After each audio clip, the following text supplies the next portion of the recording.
في ناس كتير اللي بتبرر تعاطفها مع إيران في هجومها على دول الخليج، ويسفه فكر دول الخليج، ويقول لك بقى دول الخليج تتعاون مع أمريكا وتسيب إيران. اللي بيتكلم ده بيغلب المشاعر على العقل. وبعدين أنا عايز أعرف، مش معنى يعني أمريكا هي اللي عاملة لهم عقدة؟ يعني الخليج لو تعاون مع الصين خلاص كل حاجة كده بقت كويسة، على أساس إن الصين الشيوعية أعلنت إسلامها؟ ولا الخليج يتعاون مع بوتين على أساس إنه من أولياء الله الصالحين؟ قلنا قبل كده إن العلاقات بين الدول تعتمد أساسا على المصالح المشتركة، لأن التعاون مع الخليج في صالح اقتصاد أمريكا. طب والخليج إيه مصالحه مع أمريكا؟ أمريكا هي أعظم دولة على وجه الأرض، سواء رضينا أو أبينا. والتاريخ بيقول لنا إن التقدم الرهيب اللي حققه الخليج ركن أساسي فيه هو التعاون مع الولايات المتحدة الأمريكية. وزي ما اتفقنا دايما احنا بنتكلم بالعقل، بدون شعارات، بدون صوت عالي، بدون أفكار ناصرية عفى عليها الزمن.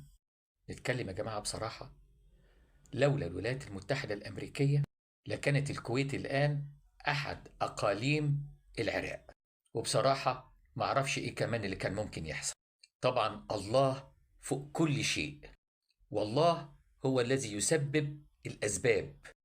وحفضل أقول طول عمري الله يحمي الخليج، لأن شعوب الخليج شعوب طيبة نيتها صافية. في ناس كتير اللي بتبرر تعاطفها مع إيران في هجومها على دول الخليج، ويسفه فكر دول الخليج، ويقول لك بقى دول الخليج تتعاون مع أمريكا وتسيب إيران. اللي بيتكلم ده بيغلب المشاعر على العقل. وبعدين أنا عايز أعرف، مش معنى يعني أمريكا هي اللي عاملة لهم عقدة؟